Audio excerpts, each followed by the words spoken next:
बिस्मिल्लाहिर्रहमानिर्रहीम। अस्सलाम वालेकुम दोस्तों, मैं फ़हीम अब्बास आपको न्यूज़ कैफ़े में खुशामदीद कहता हूँ और उम्मीद करता हूँ कि आप सब खैरियत से हैं और आज के दिन का एक अच्छा सा आगाज़ भी कर चुके हैं। आज जुमअतुल मुबारक है, तो जुमअतुल मुबारक की भी तमाम तर फजीलतें और बरकतें तमाम नाज़रीन को बहुत बहुत मुबारक हो। आज हमने अपने प्रोग्राम को दो हिस्सों में तकसीम किया और प्रोग्राम के पहले हिस्से के लिए जिस मौजू का इंतखाब हम लोगों ने किया है वो बहुत ही उम्दा है और यकीन माने कि मैं ख़ुद इंतज़ार कर रहा हूँ कि हम कब उस पर बात करना शुरू करें। आज हम बात करने वाले हैं वक्त की अहमियत के हवाले से। हम आज कामयाबी के हवाले से बात करने वाले हैं। वक्त सबसे कीमती चीज़ है। गुज़रा हुआ वक्त कभी वापस नहीं आता और सही वक्त पे सही फ़ैसले कामयाब लोगों का खासा होते हैं। और हम अपनी ज़िंदगी अलग अलग तरीके से गुजार रहे होते हैं। जैसे कि आप जानते हैं कि कुछ लोग ऐसे हैं, या अगर आप या मैं अगर हम ऐसे हैं कि हम अपनी ज़िंदगी में हर काम कल पे डालने की पॉलिसी पे काम कर रहे हैं, तो फिर आप यकीन मानिए कि आपकी ज़िंदगी मुतालबा कर रही है कि आपका तर्ज़ ज़िंदगी जो है वो बदल जाना चाहिए। या बहुत सारे हम लोगों को इम्पॉर्टेंट और अर्जेंट काम की तमीज़ में थोड़ी सी वो मतलब तकलीफ़ हो रही होती है, मुश्किल हो रही होती है। हमें ये नहीं पता होता है कि हमें अर्जेंट काम जो है वो कौन सा करना है, मतलब वक्त जो है हमारे लिए इस वक्त काम कौन सा करने वाला है। तो इन बहुत सारी चीज़ों की तमीज़ के लिए और इनके फ़र्क को जानने के लिए आज हम अपने प्रोग्राम में एक ख़ास नशिस्त रखे हुए हैं। बहुत ही कुछ ख़ास मेहमान हमारे साथ मौजूद हैं जिनसे हमने इस बारे में जानना है। और अगर वाकई आप अपनी ज़िंदगी में इम्पॉर्टेंट कामों को तरजीह देते हैं तो फिर आप हमारा आज का प्रोग्राम जो है ये मिस नहीं करेंगे। ये एक इम्पॉर्टेंट प्रोग्राम है।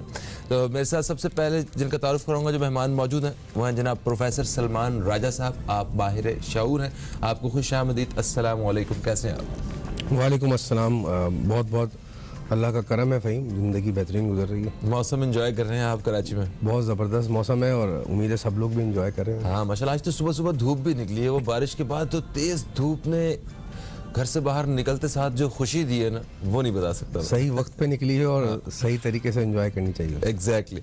मेरे साथ जो दूसरी मेहमान शख्सियत है, आप बेसिकली कनाडा में होती हैं और एक एंकर पर्सन है, पाकिस्तानी है और इसके साथ साथ सोशल एक्टिविस्ट भी हैं, मोहतरमा महविश वक़ार। आपको खुश आमदीद। अस्सलाम वालेकुम, कैसी हैं आप? वालेकुम सलाम, thank you so much for having me. Welcome. आप ठीक हैं? आप पाकिस्तान के मौसम को एंजॉय कर रही हैं? कराची के मौसम को? बिल्कुल, आते के साथ मेरे बारिशें शुरू हो गई हैं और कराची में बहुत कम बारिशें होती हैं, तो साथ साथ मैं बारिशें भी लेकर आई हूँ। ज़बरदस्त ज़बरदस्त। तो कोई गिला ना करे कि मेरे लिए क्या लेके आई, तो बारिशें नहीं लेके आई। अच्छी बात। ओके, अच्छा, वक्त की अहमियत ये क्या है, ज़रा इस पे थोड़ी सी रोशनी डालिएगा प्रोफेसर साहब। फ़हीम, सबसे पहले तो ये माशरे में जो हमारे एक आम फहम में लोग समझते हैं कि वक्त, टाइम मैनेजमेंट का वर्ड आपने यूज़ किया, वो क्यों होता है? वक्त जो है वो कोई मैनेज करने वाली एक्चुअली चीज़ नहीं है। वक्त कोई डिस्क्रीट चीज़ नहीं है कि हमने उसको काबू कर लिया। वक्त साइंटिफिकली स्पीकिंग वक्त एक एहसास का नाम है, एक टूल फॉर मेजरमेंट है। हम इससे तयन करते हैं चीज़ों का। और फिलोसॉफिकली बोले तो एक गहरा एहसास है। ये एहसास करना कि आप यहाँ मौजूद हैं इस दुनिया में, आपकी उम्र इतनी है और ये वक्त गुजर रहा है। सबसे पहले तो वक्त को एहसास करना सीखे इंसान। जब तक उसको एहसास करना नहीं सीखेगा तब तक उसको मैनेज नहीं कर सकता। क्योंकि कोई चीज़ जो मुझे पता ही नहीं तो मैं उसको समझूं, जिसको मैं समझा ही नहीं उसको मैं काबू या कंट्रोल या मैनेज कैसे करूँ? अच्छी बात है। दूसरी चीज़, वक्त की जो अहमियत है वो इसलिए ज़्यादा है दुनिया के अंदर इंसान की ज़िंदगी में। जैसे आपने फरमाया कि ये वन वे जर्नी है, एक तरफा रास्ता है और ये गुजरता चला जाता है, इसका एहसास गुजरता चला जाता है। आज मैं 40 साल का हूँ तो ये एहसास मेरा आज है, कल मैं थोड़े अरसे बाद 41 साल का हूँगा तो वो एहसास हुआ होगा। तो ये एहसास है जो गुजरता चला जा रहा है। तो हर गुजरते एहसास को हम जितनी अच्छे से गुजार लें उतना ज़्यादा ये वक्त हमारा प्रॉपर गुजर जाएगा, या वक्त अच्छा हमारा इस्तेमाल हो जाएगा। ठीक है। अगर हमने इस वक्त को बदतरीन तरीके से गुजारा, शिकवा, गिला, गुस्सा, बुरे कामों में गुजारा, तो हमने उसको ज़या किया। ये हमारी दुनिया की डेफिनेशन है। अब रही बात जो इंसान जितना ज़्यादा एहसास रखता है वक्त का, वो उतना ज़्यादा टाइम मैनेजमेंट में और वक्त की अहमियत को समझता है, उतना ज़्यादा बेहतरीन ज़िंदगी गुजारता है। जो जितना ज़्यादा वक्त की अहमियत को या एहसास को कम रखता है, वो उतना ज़्यादा इसका ज़िया करता है। ये सिंपल कानून है, फितरी कानून जो मैंने आपको बयान किया। हाँ, सही। अच्छा, महविश वक़ार साहिबा, आपके क्या विचार हैं वक्त की अहमियत के हवाले से या वक्त की कदर के हवाले से, एहसास के हवाले से, जिसका अभी प्रोफेसर साहब जिक्र कर रहे थे? मैं इनके साथ डेफिनेटली एग्री करूंगी, क्योंकि आई थिंक आप तब तक रियलाइज़ नहीं करते जब तक आपने अपनी लाइफ में बहुत ज़्यादा टाइम वेस्ट कर दिया होता है। तब आपको लगता है कि अगर आपने चीज़ें टाइम पे की होती तो आपने वो अचीव कर लिया होता जो आप अचीव करना चाहते थे। टाइम मैनेजमेंट के लिए बहुत इम्पॉर्टेंट है कि आप अपना एक गोल बनाएं, आप अपनी प्रायोरिटीज़ को समझें और टाइम को वेस्ट ना करें। अगर आपने गोल बनाया हुआ है, आपने सोचा है कि हाँ मुझे ये चीज़ अचीव करनी है, तो फिर आप अपना एक टारगेट लेके चलेंगे, आप अपनी चीज़ों को प्रायोरिटाइज़ करेंगे कि मुझे इस टाइम पे ये करना है। और जब आप ऐसे करते हैं तो फिर आपको स्ट्रेस भी कम होती है, आप अपने काम को मैनेज भी कर लेते हैं और सारी चीज़ें अच्छे से हो जाती हैं। और अगेन एहसास होना ज़रूरी है, क्योंकि आप इस चीज़ को रियलाइज़ करें कि टाइम को वेस्ट नहीं करना चाहिए। जितना आप प्रोडक्टिव रहें, जितना आप अपने गोल के लेके चलें, तो फिर आप उससे अचीव कर सकते हैं। ग्रेट। अच्छा प्रोफेसर, जिस तरह अभी महविश ने फरमाया कि ये इसका ख्याल तब आता है जब वक्त ज़ाया हो चुका होता है काफ़ी सारा, और ये बात हकीकत है। अब मुझे नहीं लगता कि कोई ऐसा इंसान इस वक्त दुनिया में हयात होगा जो कहेगा मैंने एक लम्हा भी अपनी ज़िंदगी का मुझसे ज़ाया नहीं हुआ। वक्त तो ज़ाया हो जाता है, कुछ खोज में, कुछ सच की तलाश में, कुछ क्या समझते हैं आप? ये जो ज़ाया होने का एहसास और उससे फ़ायदा उठाने का एहसास ना, ये सब्जेक्टिव है इंसान की शख्सियत के साथ। मिसाल के तौर पे आपने एक बड़ा अच्छा मोबाइल ख़रीद के लाया आप मार्केट से, और आपने आके मुझे दिखाया, मैंने कहा फ़हीम आपने तो बड़ा ज़बरदस्त मोबाइल खरीद लिया, सस्ता खरीद लिया, ये चीज़ वेरीफाई हो गई, तो आपको लगेगा आपका टाइम वेस्ट नहीं हुआ उस मार्केट के। बिल्कुल ठीक है। अच्छा, आप वही मेहनत करके मोबाइल लेके आए और आज के मैं बोलूँ कि ये मोबाइल तो इतने कम पैसों में फलां जगह से मिल रहा है, तो आप कहेंगे मेरा टाइम वेस्ट। तो ये जो एहसास है ना वक्त का इस्तेमाल का, वो सब्जेक्टिव है इंसान के अब वैल्यू से, कि वो क्या वैल्यू निकालता है इस टाइम के साथ। ठीक है। तो अब आप पहले तो ये डिफाइन करें अपनी ज़ात को कि आपका वजूद का मकसद हयात क्या है आपका। जब आपका मकसद हयात वेल डिफाइंड होगा तो आपका टाइम की जो वैल्यू होगी वो भी सही ड्राइव होगी। ये दोनों चीज़ें कोरिलेटेड है। अब लोग, क्योंकि हमारे दुनिया में, सिर्फ हमारे पाकिस्तानी माशरे में नहीं, दुनिया में अलमिया ये है कि लोगों को अपना वजूद का एहसास ही नहीं है, अपनी ज़िंदगी का मकसद का जो मकसद हयात है उसका ही नहीं पता। नहीं तो एक आम इंसान का वो क्या मकसद हयात होता है? देखिए, बड़े अच्छे आपने सवाल किया। इर्रिस्पेक्टिव आपके मकसद हयात के दो पहलू होते हैं, एक तो दुनियावी मकसद हयात, और एक आलमी यानी कि यूनिवर्सल यानी कि अबदी मकसद हयात। ठीक है। दुनियावी मकसद हयात तो हर किसी का अलग होता है। कोई खिदमत इंसानियत में लगा हुआ है, कोई जो है वो साइंस को तरक्की देने में, फ़रोग देने में लगा हुआ है, कोई जो है कोई और काम कर रहा है, कोई इंडस्ट्री को फ़रोग दे रहा है, किसी भी काम में आप जो आप लग सकते हैं। जैसे अब्दुल सत्तार ईदी साहब गुजरे, मदर टेरेसा गुजरी, ऐसे भी लोग हैं।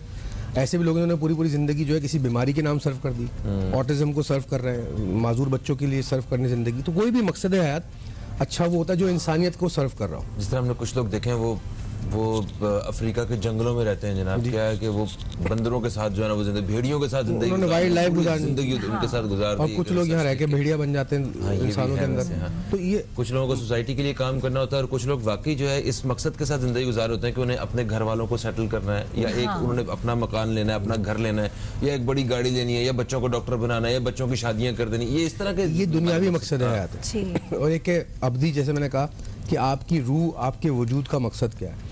अब अगर आपकी ज़िंदगी में ये दोनों चीज़ें डिफाइन हो जाए, वेल डिफाइंड हो जाए, तो आपके टाइम का इस्तेमाल भी बेहतरीन हो जाएगा। अच्छा, अगर आपका मकसद है कि मुझे टेक्नोलॉजी में कोई ऐसा नाम कमाना है, तो आप जब मोबाइल ख़रीद रहे हैं या मोबाइल बना रहे हैं, उसमें कोई ऑल्ट्रेशन कर रहे हैं, कोई भी डिज़ाइन कर रहे हैं, तो आपको लगेगा आपका टाइम सही जगह सर्फ हो रहा है, उसकी वैल्यू मिल रही है मुझे। ओके, तो ये तो सारी बात आके घूम के आपके उस फैसले पे आके खड़ी होगी कि आपने फैसला क्या लिया हुआ है ज़िंदगी के लिए, तब आप डिसाइड करेंगे आपने वक्त ज़ाया किया या नहीं किया।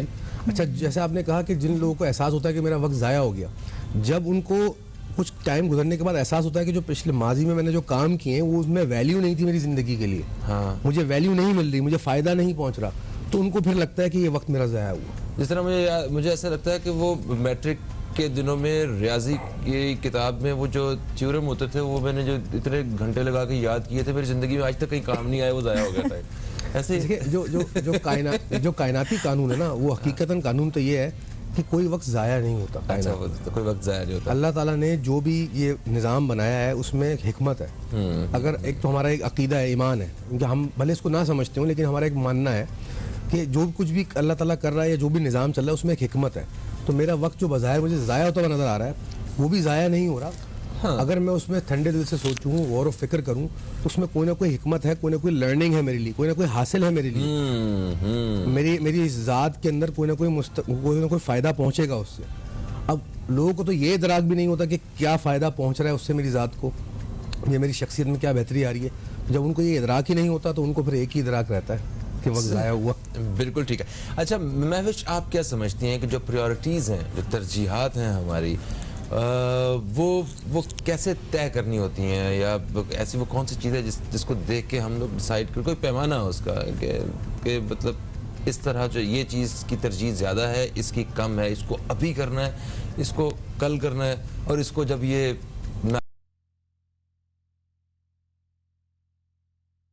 मैं एक एग्जांपल अगर उन्होंने सोचा हुआ है कि उन्होंने डॉक्टर बनना है, अब वो उनके माइंड में एक गोल है कि अब इसके लिए अब आप किस तरह अपनी चीज़ों को प्रायोरिटी देंगे, कि आप पढ़ाई को अपने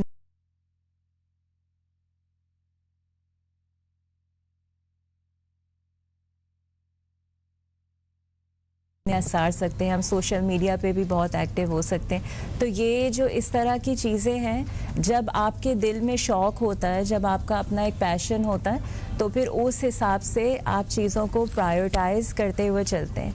या फिर अगर किसी को एक्टर बनना है तो फिर उसने जाके एक्टिंग सीखनी है, तो ये ऐसे चीज़ें जाके आप स्टेप्स होते हैं, आप उसको फिर प्रायोरिटाइज अगर आपको अपने मकसद हयात पता हो तो फिर आप जो है वो तय करते हैं कि इस मकसद के साथ कौन सी चीज़ तरजीह पे है। तो जिस तरह अपने शो के हवाले से बताया जाए तो इस वक्त जो सबसे तरजीही काम है वो है एक वक्फा लेना। तो एक वक्फे के बाद हम आपकी खिदमत में दोबारा हाजिर हो रहे हैं। कहीं मत जाइए, अब तक देखते रहिए न्यूज़ कैफे, देखते रहिए।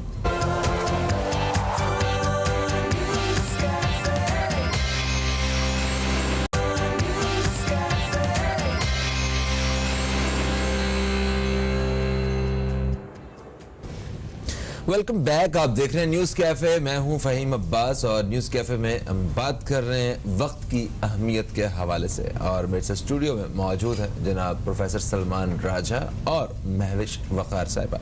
हम वक्फे से पहले अपने मेहमानों से बात कर रहे थे इस हवाले से, और मैं एक तो फिर से प्रोफेसर सलमान राजा साहब की तरफ बढ़ने वाला हूँ।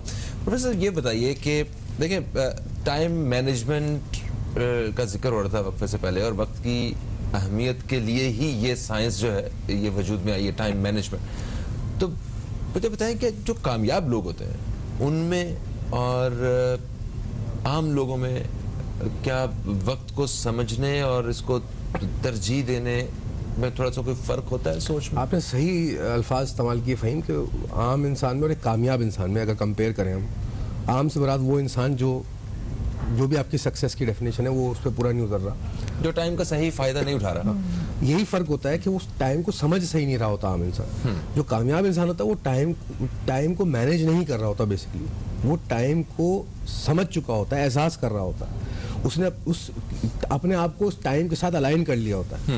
एक होती है जो वर्ल्डली क्लॉक होती है, हम 24 आवर्स की क्लॉक होती है, एक होती है कुदरत की जो घड़ी होती है, कुदरत का निज़ाम है। एक कामयाब इंसान वो होता है जिसने कुदरत के निज़ाम में अपने आप को जल्द कर लिया होता है, ढाल लिया होता है।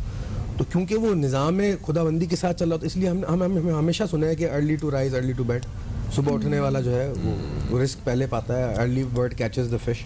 तो सुबह उठना क्यों? कुदरत के निज़ाम के साथ सुबह आप उठें और रात में जल्दी सोएं, टाइम पे खाना खाएं। तो हमारे माशरे में जो तरबियतें दी जाती हैं कि आप टाइम पे खाना खाएं, टाइम पे सोएं, ये क्यों कही जाती हैं? सुबह सुबह उठ के एक्सरसाइज कीजिए, फ्रेश एयर लीजिए। तो जब आप इन कवानीन कुदरत पे चलने लगते हैं तो आप वक्त के साथ जुड़ जाते हैं, तो फिर आप वक्त को मैनेज नहीं कर रहे होते, आप वक्त पे चल रहे होते हैं। तो कामयाब इंसान वक्त पे चल रहा होता है, और जो नाकामयाब इंसान है सो कॉल्ड, वो वक्त को मैनेज ही कर रहा होता है, बस कह लीजिए। सही। अच्छा, मैं मतलब जहाँ आप रहती हैं प्रदेश में, और वहाँ पे हमने देखा है कि वहाँ कंपैरेटिवली जो लाइफ्स हैं वो ऑर्गेनाइज्ड हमारे लोगों की निस्बत। जी। है ना, तो उन्हें थोड़ी बहुत इस हिसाब से कहा जाए कि मिलने मिलाने की भी लोगों से तमीज़ है, वो पहले टाइम लेते हैं जी, फिर मिलते जी। हैं, बगैर किसी को से बात किए मुंह उठाए नहीं पहुंच जाते, जी। है ना। तो यहाँ पे थोड़ा सा ऐसा नहीं, अच्छा इसको हम अगर थोड़ा पॉजिटिव तरीके से ले सकें तो हम हर वक्त हर एक को वेलकम करने वाले लोग भी हैं, तो इस वजह से भी थोड़ा सा बिगाड़ है। तो आप इस सब को कैसे देखती हैं, ज़रा बाहर के माशरे के साथ और पाकिस्तान के माशरे को ज़रा सामने वो देखते हुए? हम लोगों का वहाँ पे हमको लिटरली हम लोग को ये लग रहा होता है कि लाइक हमें पता होता है कि हमने क्या करना है। सुबह उठ के हमारे जिम का अलग टाइम होता है, हमारे काम का अलग टाइम होता है, ग्रॉसरी हो गई, घर के काम हो गए, बाहर के काम हो गए, लाइक हमारे हर चीज़ को हम बहुत मैनेज करके चल रहे होते हैं। और फिर वहाँ से जब हम यहाँ होते हैं हमें पता ही नहीं चल रहा होता कि टाइम जा कहाँ पे रहा है। लाइक लिटरली आपने अभी जैसे मेंशन किया कि कोई भी आने से पहले वहाँ पे हमें पता होता है अच्छा वीकेंड पे हमने यहाँ जाना है या उससे मिलना है, यहाँ पे आपको एक सरप्राइज मिलता है, कोई भी आपको आके, जबकि ये आई थिंक ये बहुत अच्छी बात है, मतलब एक अपनाइयत होती है। हमें ये नहीं पता होता रात को खाने में क्या खाना है, अचानक ही सरप्राइज मिलता, ओ आलू गोभी। I think a pleasant surprise unless you don't like vegetables, लेकिन ये कि अच्छा ओके वेरी नाइस। तो ये यही है कि यू नो वहाँ पे हम बहुत चीज़ों को ऑर्गेनाइज करके उसको मैनेज करके चलते हैं, और आई थिंक ऐसे ही चलना चाहिए, क्योंकि जब आप ऐसे कर रहे होते हैं जो आपका गोल होता है, आपको लग नहीं रहा होता कि आपका दिन वेस्ट हुआ है, मतलब आपने कुछ प्रोडक्टिव किया है। अनलेस इट्स अ संडे को हम रिलैक्स करते हैं कि यू नो आप जब भी सो के उठो आप स्लो आपका दिन गुजर रहा होता है, लेकिन जो बाकी के दिन होते हैं उसमें आप अच्छा काम करते तो फिर सही तरह बाकायदा काम हो रहा होता बिल्कुल बिल्कुल। है। अच्छा हमारे यहाँ पे वक्त के हवाले से कुछ आपको लगता है प्रोफेसर साहब की कोई मतलब इंसान की शुरू से ही माशरे में तरबियत की जाती है कि आपको मतलब इसकी अहमियत के बारे में बताया जाता है कि ये इतनी अहम चीज़ है, अगर ये गुजर गया तो वापस, और एक्चुअली हमारी ज़िंदगी क्या है, ये एक वक्त ही है जो हम यहाँ गुजारने आए, तो इतनी कीमती चीज़ को हम मतलब लाइल्मी में गुजार के चले जाएं, तो ये क्या बात हुई? आपने अच्छा लफ्ज़ इस्तेमाल किया, लाइल्मी में गुजार के चले जाएं। जैसे मैविश ने कनाडा का कल्चर बयान किया कि वहाँ पे एक रूटीन जो फॉलो की जाती है। फिर आपने बीच में ये भी कहा कि हमें सरप्राइज मिलता है पाकिस्तानी कल्चर जो है, ये कल्चर का फ़र्क है। अच्छा। अब क्योंकि आपने दूसरा सवाल ये किया कि क्या हमारे माशरे में सिखाया जाता है ऐसा, तो बिल्कुल सही कहा आपने, कल्चर से ही हमारे अंदर एम्बेड होती है ये चीज़, क्योंकि हमारा एक ओवरऑल कल्चर यही है, जैसे कि हम बगैर बताए जाना, बगैर बताए आना, और एक फ्रैंक माहौल है। अब क्योंकि वो इतना सालों से प्रैक्टिस हो रहा है तो ये हमारा कल्चर बन गया है, तो हमें अच्छा लगने लगता है कि ये सरप्राइज है, ये एक एलिमेंट ऑफ सरप्राइज है हमारे कल्चर में। थोड़ा सा ऑर्गेनाइज करें, घर में लड़ाई हो जाती है। अच्छा, अब हमें ये तयन करना पड़ेगा कि क्या हम इसी डगर पे चलते रहें, हम ये सरप्राइजिंग कल्चर को लेके आगे बढ़ें और अपनी कौम की तरबियत करें? मेरे ख्याल में नहीं। अच्छा। हमें इसको नेगेट करना चाहिए, ये अच्छा कल्चर नहीं है। अच्छा, जो ये जो सरप्राइजिंग वाला जो हमारे माशरे में प्रिवेल कर रहा है, जैसे इन्होंने बयान किया, वो माशरे थोड़े से एथिकली ऑर्गेनाइज्ड है। हाँ। ये अलग बहस है, वो लोग कहते हैं कि आप बाहर की तारीफ करते हैं, मैं बाहर की तारीफ नहीं कर रहे हैं, हम वो जो जिस एरिया में वो अच्छे हैं वो अच्छे हैं, हाँ, अच्छी जिस एरिया में वो बुरे हैं वो बुरे हैं, वो एथिकली ऑर्गेनाइज्ड है, मॉरली फारिग है। तो बहरहाल तो ये हमारे माशरे में हमें ये चीज़ देखनी पड़ेगी कल्चर में कि हम लोग अपने कल्चर को किस तरफ लेके जा रहे हैं। अगर इसी डगर पे हम चलते रहे तो हम बदतरीन कौमों में से शुमार होना शुरू हो जाएगा हमारा आगे आने वाले वक्तों में, अगले चंद सालों में, क्योंकि ये अच्छी कौमों की निशानियां नहीं है। कहते हैं किसी भी कौम को आपने परखना है तो उसके मिजाज को परखना है तो उसकी टाइम मैनेजमेंट को देखिए आप। हमारे यहाँ पे बड़े हंसते हुए मिसालें दी जाती हैं, जी आधा घंटा लेट होना तो इट्स कॉमन, जबकि ऐसा नहीं है। लेकिन यहाँ पे भी तमीज़ के लोग हैं जो वक्त की पाबंदी करते हैं और वक्त पे जाते हैं, वक्त पे आते हैं। लेकिन एक जो जनरल मिजाज हमारे कल्चर में है वो यही पनप रहा है और इसी से हमारे यंग लोगों को तरबियत मिल रही है, और आप सुनते हैं कि वो बच्चे ऐसी बातें करते हैं। ये अच्छी चीज़ नहीं है कौमों की। अच्छा, हमारी शोबिज़ इंडस्ट्री में भी देर से आना जो है ना वो बड़ा फ़ख्र समझा जाता है कुछ लोगों में, माफ़ी चाहता हूँ, मगर कुछ ऐसे फ़नकार हैं जैसे कवी खान साहब हैं और नए फ़नकारों में हमारे मोहसिन अब्बास हैं और बहुत सारे ऐसे लोग हैं जो वक्त से पहले पहुंचे होते हैं उस जगह, हर जगह पे।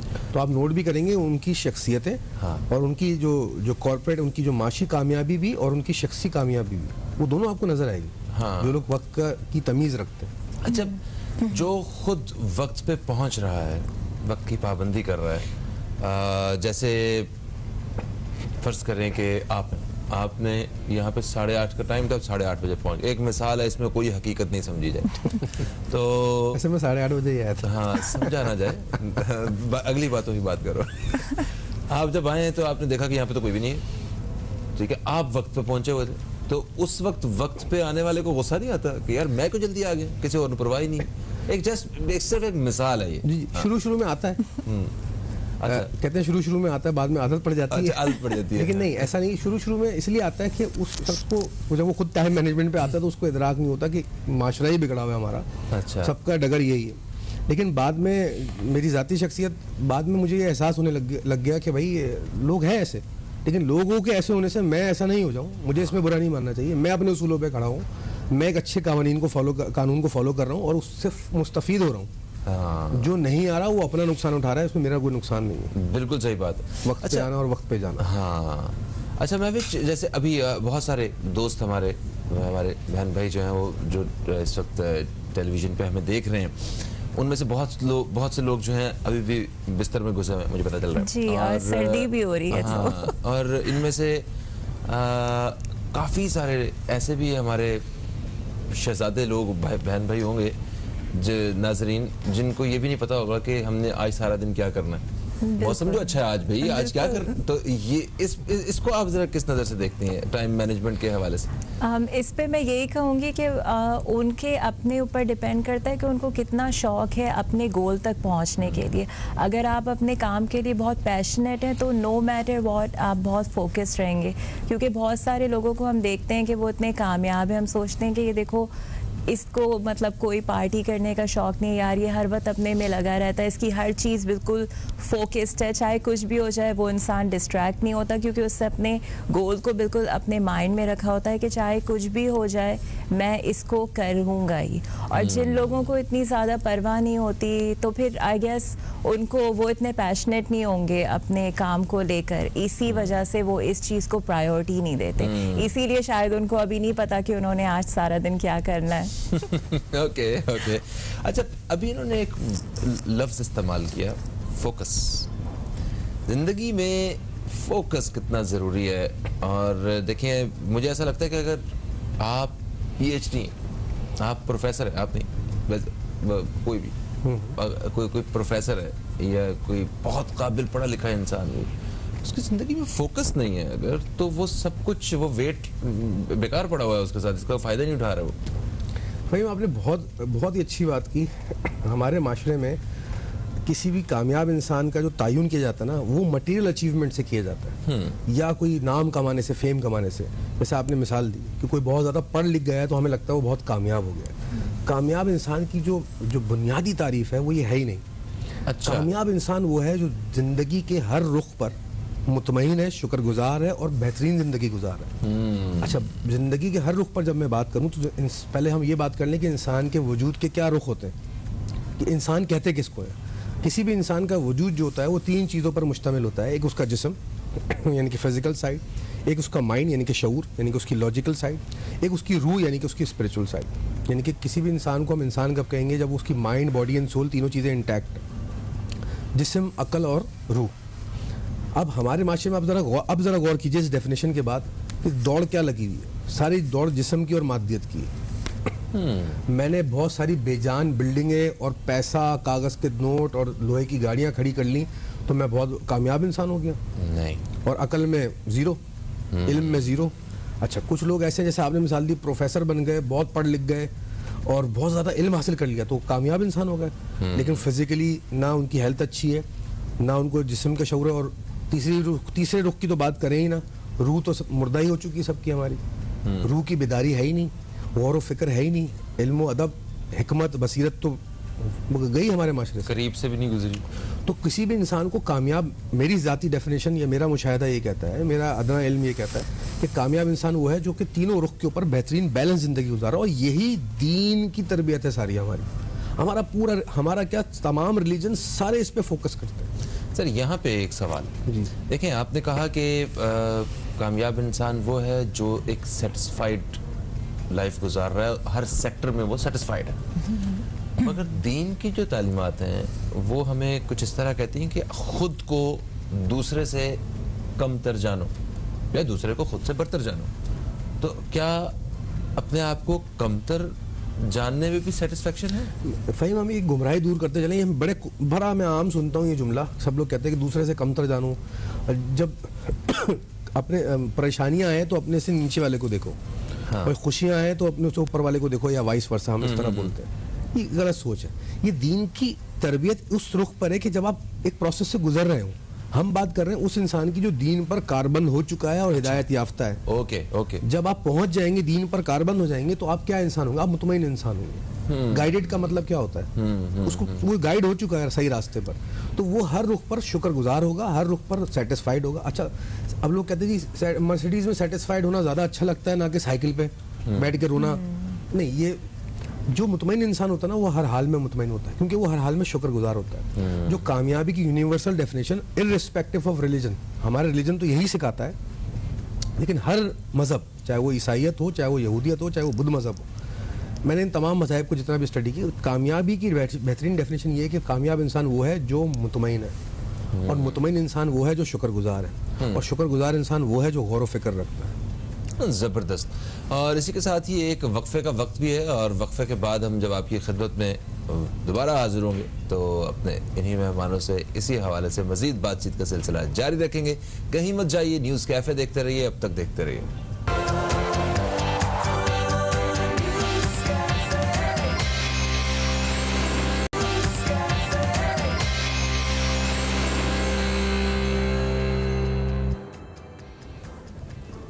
वेलकम बैक, आप देख रहे हैं न्यूज़ कैफ़े। मैं हूं फ़हीम अब्बास, और न्यूज़ कैफ़े में आज हम वक्त की अहमियत और कामयाबी के हवाले से बात कर रहे हैं। और मेरे साथ स्टूडियो में मौजूद हैं जनाब प्रोफेसर सलमान राजा साहब और महविश वक़ार साहिबा। वक्फे से पहले हम प्रोफेसर साहब से बात कर रहे थे, अभी महविश साहिबा। आपसे मैं ये पूछना चाहता हूँ कि ऐसे हम ही लोगों के बीच में से ऐसे लोगों के बारे में आप क्या ख्यालात रखती हैं कि जो आज का काम कल पे डाल देते हैं? जैसे बिजली के बिल सबके ही घर में आते हैं, तो वो जमा करवाने ही करवाने हैं। आपके पास, आपको पैसे हैं या नहीं हैं, जमा तो करवाने ही करवाने, और जमा होते ही होता है। तो उसे आखिरी दिन, आखिरी घंटे में, या 50 लोगों की कतार में आखिरी शख्स बन के जमा करवाने में कुछ लोगों को शायद बहुत मज़ा आता है। तो ये सिर्फ एक मिसाल दी है मैंने। हर काम जिंदगी का आखिर में करते हैं, जब वो अर्जेंट बना के करते हैं इम्पोर्टेंट काम को। इसके बारे में क्या कहते हैं? ये चीज़ आप तब तक नहीं सीख सकते जब तक आप इसको एक्सपीरियंस ना करें। अच्छा। मैं ये नहीं कहूँगी कि मैं हर चीज़ बहुत टाइम पे करती हूँ, ऐसा मैंने लाइफ में बहुत दफ़ा किया है कि you know last minute assignments को कंप्लीट करना कि अच्छा कल ड्यू है, और फिर सोच के नहीं चलो अभी तो टाइम है, और फिर आप पूरी रात जाग के उसके ऊपर काम कर रहे हैं। फिर जब आप सफ़र करते हैं ना उस मोमेंट पे, फिर आप सोचते हैं कि नहीं, नेक्स्ट टाइम मुझे इस चीज़ को टाइम पे कर लेना चाहिए। तो जब तक आप इस चीज़ से गुजरेंगे नहीं और सफ़र नहीं करेंगे और उसकी पनिशमेंट को एक्सपीरियंस नहीं करेंगे, तब तक आप इस चीज़ को सीख नहीं सकते। जैसे वहाँ पे भी हमारी चीज़ों का होता है, वो आपको एक चीज़ की डेडलाइन के आपने बिल को इस टाइम तक हर हाल में पे करना है, या फिर फ़ोन के बिल अगर आप पे नहीं करें तो सारे वो फ़ोन आपका डिस्कनेक्ट कर देंगे। तो यही मतलब इन चीज़ों की छोटी छोटी पेनल्टीज़ हैं। जब आप इसे एक्सपीरियंस करते हैं तो फिर आप खुद ही सीख जाते हैं, और फिर आप अच्छे बच्चों की तरह चीज़ों को टाइम पे करना शुरू हो जाते हैं। मगर इसकी ट्रेनिंग तो हमारी बचपन से नहीं हो रही होती कि अब पता नहीं, शायद मुझे लगता है कि मैं भी इसी टाइप का ही इंसान रहा हूँ या अभी भी हूँ, शायद ये तो बाकी लोग बता सकेंगे कि पेपर्स एग्जाम्स होते थे तो लास्ट डे जो है ना, लास्ट आवर्स में फ़हीम सब किताब खोल के बैठते थे, और बस सिर्फ इतना होता था कि पास हो जाए, जो टारगेट अचीव हो गए सो हो गए, लास्ट मोमेंट। तो ये ट्रेनिंग हमारी वहाँ से नहीं चल रही होती है, आखिरी मोमेंट पे काम करने वाली। उसमें भी हमारे जैसे घर के बच्चे होते हैं, उसमें जो कुछ होते हैं जो बड़े अच्छे होते हैं, वो बड़ों की बात सुन रहे होते हैं कि वो जब उन्हें समझा रहे होते हैं कि देखो बेटा इस चीज़ को टाइम पे करो, और कुछ होते हैं जो नहीं सुन रहे होते, एक कान से सुनते हैं दूसरे से निकाल देते हैं कि हाँ हाँ हम कर लेंगे। तो यही है कि जब आप वक्त आपको सब चीज़ें सिखा देता है, आपको एक्सपीरियंस के साथ साथ आप अपनी प्रायोरिटीज़ को मैनेज करते हैं, आप अपने गोल को सेट करते हैं, और फिर आप उस हिसाब से अपने टाइम को मैनेज करके चलते हैं। ये सिखा देता है वक्त। हाँ, ज़बरदस्त। कहते हैं टाइम इज़ मनी, तो कुछ लोगों की जेब खाली मगर टाइम बहुत ज़्यादा है, इसको कैश करवा सकते हो। मैंने तो नहीं देखा कि कहीं आप वक्त दे के दही ले सकते हैं। लेकिन time is money in the sense कहा जाता है कि अगर आप अपने वक्त का सही इस्तेमाल करें तो उससे आपको फ़ायदा या वैल्यू, जैसे हमने पहले अर्ज किया, मिल सकता है, इसलिए उसको टाइम इज मनी कहते हैं। लेकिन मैं ये कहूँगा कि टाइम इज़ मनी नहीं, ये जुमले से ना लोगों में ज़्यादा मादियत परस्ती आ गई है, ना कि वक्त की अहमियत का एहसास आया। तो टाइम इज़ मनी, आप अपने वक्त को सही इन्वेस्ट करें या सही उसका इदराक करें तो आपको उससे बहुत मुस्तफ़ीद हो सकते हैं। ये टाइम इज़ मनी। आपने कही बिजली के बिल वाली बात, उसमें दो रुख है फाइव मेरी नज़र में। एक तो वो लोग जिनकी ज़िंदगी क्योंकि फाइनेंशियली अनऑर्गेनाइज्ड है, माशी तौर पर कह लीजिए सही निज़ाम में नहीं है, तो उन लोगों का जो उसने बिजली का बिल एंड डे इसलिए जमा कराया, उसके पास पैसे नहीं आए थे। पैसे इसलिए नहीं आए थे, उसका कहीं पेमेंट लेनी थी, वो अगले बंदे, वो भी अनऑर्गेनाइज था, उसकी पेमेंट कहीं और फंसी हुई थी। तो इस तरह चीज़ें स्टकअप होती हैं। उसके और माशी मामला तो ऑर्गेनाइज नहीं थे, तो वो एंड अप हुआ कि आखिरी दिन बिजली का बिल जमा करा रहा है। अच्छा, एक तो ये रुख है। दूसरा रुख, जैसा आपने कहा, कुछ लोग ऐसे होते हैं, पैसा भी सब कुछ है लेकिन सुस्ती में बैठे हुए, जमा नहीं करा रहे, अरे करा लेंगे, अरे करा लेंगे। ये ऐसे इस किस्म के लोग जो होते हैं, उनके अंदर, इसको हम अंग्रेजी में कहते हैं प्रोक्रेस्टिनेशन, उनके अंदर एक खौफ होता है कि ये काम मैं नहीं कर सकता अभी। वो अपने आप को वजहें दे रहे होते हैं वो काम ना करने की, रीजनिंग दे रहे होते हैं, उनका माइंड उनको रीजनिंग दे रहा होता है। उस रीजनिंग के पीछे खौफ भी होता है, उसके पीछे काहली भी होती है, सुस्ती भी होती है, और जिस्मानी सुस्ती भी होती है, और अकली सुस्ती भी होती है। ये सब मिलजुल के उस बंदे को कन्विंस करते हैं कि तुम अभी ये काम नहीं कर सकते। हाँ, यही होता है कि ठीक है कर लूंगा, अभी तो टाइम पड़ा हुआ है, कर लेंगे यार, अभी तो वो टाइम है, ये काम कर लेते हैं। उसे गैर जरूरी समझ रहे होते हैं, हालांकि जिम्मेदारी को जिम्मेदारी समझ के उसी वक्त निभाना चाहिए। नहीं, इसका बहुत इम्पोर्टेंट गहरा ताल्लुक जो ना आपकी जिस्मानी सेहत से भी है। जितने आप फैट हो गए, मोटे हो गए, या अनहेल्दी हो गए, उतना ज़्यादा आपका जिस्म जो भारी होगा, आपको लेजीनेस फील होगी, आपको सुस्ती और काहली फील होगी, क्योंकि इतना बड़ा वजूद उठा के चलना और जाके बिल जमा कराना, वजूद आपको रेस्ट डिमांड करेगा आपसे, वो आपको भारी लग रहा होता है जैसे। जितने एक्टिव और फुर्तीले लोग होते हैं, उनको आपने देखा है कि वो, अच्छा, एक्टिव और फुर्तीले लोग अगर देर कर रहे हैं, टाइम मैनेजमेंट नहीं कर रहे, तो उनके पास फिर लॉजिकल रीजनिंग होती है। जिस्मानी तौर पे भले वो फुर्तीले हों, लेकिन उनके पास लॉजिकल रीजनिंग होती है। मैंने ऐसे भी लोग देखे जो फिजिकली फिट है लेकिन फिर भी वो सुस्ती का मुजाहरा करते हैं, तो उनके पास अकली कोई रीज़न होता है। अच्छा महविश, ये बताइए कि ख़वातीन जो हैं हमारे यहाँ, जो यहाँ की ख़वातीन और जो बाहर आप वेस्ट में जो देखते हैं हम, तो उनके वक्त को अंडरस्टैंड करने की थोड़ी सी डेफिनेशन अलग अलग है या एक सही है सब? आई थिंक कि जो हमारी women हैं, they are very well organise when it comes to time. मैं मर्दों के अगेंस्ट यहाँ पे कोई बात नहीं कह रही। कह भी सकती हैं, चाहे मैं एग्जांपल देती हूँ, एक जो स्टे होम मॉम्स होती हैं, जैसे मैं अपनी अम्मी को शुरू से देखती हूँ, उनको पता है कि आपने खाना किस टाइम पे बनाना है, आपने बाकी चीज़ें किस तरह, तो ये भी टाइम मैनेजमेंट है, क्योंकि आप घर में भी अपने कामों को लेके चल रहे हैं, आपको पता है किस वक्त आपने क्या चीज़ करनी है। एंड आई फील कि जो हमारी यहाँ की लेडीज़ हैं, वो अपने ऊपर बहुत कम वक्त देती हैं। वो जो अपना ज़्यादा टाइम है वो अपने बच्चों के लिए, फिर अपने घर के कामों के लिए, वो सेल्फ केयर के ऊपर वो इतना ज़्यादा उसको वो नहीं करती। जबकि आई थिंक कि इंसान को अपने ऊपर भी वक्त देना चाहिए, आपको अपनी हेल्थ को भी देखना चाहिए, आपको जिम ज्वाइन करना चाहिए, इसलिए नहीं कि आप मतलब आप फिजिकली अच्छे दिखें, ये भी एक रीज़न है, लेकिन इट्स इम्पॉर्टेंट फॉर हेल्थ। मतलब आप जितने सेहतमंद रहेंगे, ज़ाहिर आप उतना जिएंगे, उतने आप एक्टिव होंगे, फिर आप और टाइम को मैनेज कर सकते हैं। एग्जैक्टली, ये वॉक, जॉगिंग वगैरह ये बड़ी लाजमी है। ये ख़वातीन हों, मर्द हजरात हों, वो जो कहते हैं कि यार इतनी दफ़ा सीढ़ियाँ चढ़ जाते हैं, हमारी एक्सरसाइज हो जाती है, वो कहती है हम इतने घर की सफाई कर लेते हैं, सारा दिन खड़े होकर हांडी रोटी कर ली दे, हमारी एक्सरसाइज हो जाती है। ऐसा नहीं है, ये बिल्कुल फजूल के बहाने, आपको अपने आप से प्यार ही नहीं है, आप अपने आप पे काम ही नहीं करना चाहते। सर मुझे बताएं कि कामयाबी के लिए या टाइम को सही तरह से समझने के लिए अमीर और गरीब होना भी कोई रुकावट डालता है, बीच में रास्ते में आता है? देखिए फ़हीम, ये किसी हद तक कह सकते हैं कि कोरिलेटेड है। मैं ये नहीं कहूँगा कि इसका 100% ताल्लुक है।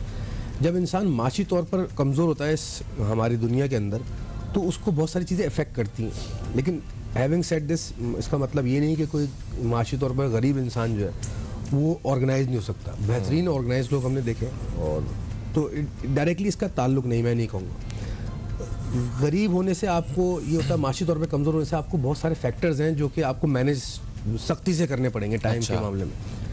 लेकिन हमने ऐसे ऐसे लोग देखे हैं कि जो बिल्कुल माशी तौर पे कितने भी कमज़ोर हो, लेकिन बेहतरीन, ऑर्गेनाइज, सेटिस्फाइड, मुतमईन, खुशगवार ज़िंदगी गुजार रहा है और वो खुश है। बल्कि मैं कहूँगा कि जितना ज़्यादा इंसान के पास माशी जो फैसिलिटीज़ बढ़ती चली जाती हैं, पैसा आता जाता है या मादियत आती जाती है, उतना ज़्यादा उसको चीज़ों को मैनेज करने में और प्रॉब्लम होने लग जाती है। अच्छा। जब आपके पास कम चीज़ें हैं तो उनको मैनेज करने में कम, जाहिर सी बात, ज़्यादा जाहिर सी चीज़ें बात। तो उनकी फ़िक्र और मैनेज ज़्यादा। लेकिन ये सोच को हमें तोड़ना पड़ेगा कि अमीर और गरीब होने का कोई ताल्लुक है आपको कामयाब होने से। कामयाबी का ताल्लुक अमीर और गरीबी से नहीं है। ये हमारे माशरे में बदतरीन सोच पनप रही है और उसको सख्ती से नहीं, हमें इसके मुनाफी डिस्करेज करना चाहिए इस करना थॉट को। अच्छा सर, ये बताइए कि देखिए, इतना इम्पोर्टेंट सवाल मैं करते जाते करूँगा, भूल गया, आ गया याद। यस, मुझे बताएं कि अगर किसी को आज के प्रोग्राम को सुन के या इस हवाले से किसी ने स्टडी करके ये फैसला किया है कि यस, उसकी लाइफ को चेंज होने की ज़रूरत है, आगे बढ़ने के लिए, एक बेहतर प्रोडक्टिव इंसान बनने के लिए उसे अपनी इन सारी हैबिट्स को चेंज करना है, तो ये तर्ज ज़िंदगी बदलना आसान काम है, मुश्किल काम है? ज़ाहिर बात है कि आसान इसलिए नहीं होता कि जब आप स्टेटस को से निकल के दूसरी कंडीशन में जाते हो, जब चेंज हैपन होता है, इनकी तब्दीली आती है तो तकलीफ होती है। इंसान को आदत पड़ चुकी होती है, उसके जिस्म को, उसकी अकल को, उसके शऊर को, वो काम करने की जिसकी वो आदतन कर रहा होता है। और आपको रोज़ इधर बैठ के प्रोग्राम करने की आदत है, मैं आपको बोलूँ कि उधर बैठ के करें तो आपको थोड़ा सा तो होगा, प्रॉब्लम होगी, आप एंगल चेंज होगा, आपको बैठने में डायरेक्शन भी आदत है, बात सही है, मगर थोड़ी सी ज्यादा हो तो फिर मैं हफ्ते और इतवार को भी यहाँ आके बैठ जाऊँ, ऐसे प्रोग्राम हो रहा हो या ना हो रहा हो। वो तो ज्यादती हो गई ना। हम तो तब्दीली की बात कर रहे हैं उससे पहले। हाँ, फिर ठीक है, ठीक है। तो अब ये जो चेंज होता है वो बिल्कुल तर्ज ज़िंदगी बदलने के लिए थोड़ी सी तकलीफ कहते हैं। तकलीफ इसलिए कहते हैं कि जितना ज़्यादा आपको पुराने वाली कंडीशन में जितनी ज़्यादा उसकी आदत होगी, जब चेंज आएगा उतनी ज़्यादा तकलीफ होगी। ये बहुत कोरिलेटेड है। अच्छा। और अगर आपको वो चीज़ आपकी नफ्स को पकड़े भी नहीं होगी उस पुरानी आदतों ने, तो आपको तकलीफ नहीं होगी चेंज करने में। अच्छा, मैं विश आखिरी लम्हात हैं प्रोग्राम के, कोई ऐसी बात जो हमारे नाजरीन से आप वक्त की अहमियत के हवाले से आप कहना चाहती हो कि प्लीज़ आप सारा कुछ छोड़ें, ये तो करें, यहाँ से काम शुरू करें, कोई ऐसी बात? मैं यही कहूँगी कि आई होप कि जो आज का प्रोग्राम है उसमें आपने इतना अच्छा टॉपिक यूज़ किया जो कि बहुत ज़्यादा ज़रूरत है लोगों को इसको इम्प्लीमेंट करने की। और अगेन जब वक्त गुजर जाता है तब आपको अफसोस होता है कि काश ये चीज़ मैंने पहले कर ली होती। तो अपनी अपनी लाइफ्स के अंदर आप मोटिवेशन लेकर आएँ, प्लान करें, अपना एक गोल बनाएं और उसको लेकर चलें, क्योंकि जैसे आपने शुरू में कहा था कि जब एक दफ़ा वक्त गुजर जाता है तो वो पलट के वापस नहीं आता। और फ़हीम अब्बास साहब बहुत टाइम के बहुत पाबंद हैं, ये बिल्कुल वक्त पे पहुंच जाते हैं शो स्टार्ट करने के लिए, तो मैं इनसे बहुत इंस्पायर्ड हुई हूँ आज। Thank you so much, thank you so much. आप ऐसी आज आ गई, आज वक्त की अहमियत के हवाले से बात कर रहा था तो मैंने कहा वक्त पे आ जाओ, बात ये है असल में। थैंक यू सो मच, आप तशरीफ़ लाए। सर, आपका भी बेहद शुक्रिया, आप तशरीफ़ लाए। और इस 1 घंटे के अंदर हमने कोई बिल्कुल ज़िंदगी बदलने वाली बातें नहीं कर दी, बट येस, हमें इस चीज़ का अंदाज़ा ज़रूर हो जाना चाहिए कि क्या वक्त की अहमियत के हवाले से काम करने की हमें ज़रूरत है। अगर है तो फिर ये जो हम घंटों घंटों फेसबुक की और इंस्टाग्राम की और ट्विटर की और दूसरी रिश्तेदार वीडियोस देखते रहते हैं, उनको छोड़ के थोड़ी सी काम की वीडियोस की तरफ आएँ, कुछ हासिल करें और उसके ऊपर अमल करें। एक वक्फे की तरफ बढ़ेंगे, वक्फे से वापस आएंगे तो हमारे साथ होंगे जनाब हज़रत मौलाना बशीर फ़ारूक क़ादरी साहब, जिनसे इस्तिखारा, रूहानी और शरई रहनुमाई के हवाले से बात होगी। कहीं मत जाइए, न्यूज़ कैफ़े देखते रहिए, अब तक देखते रहिए।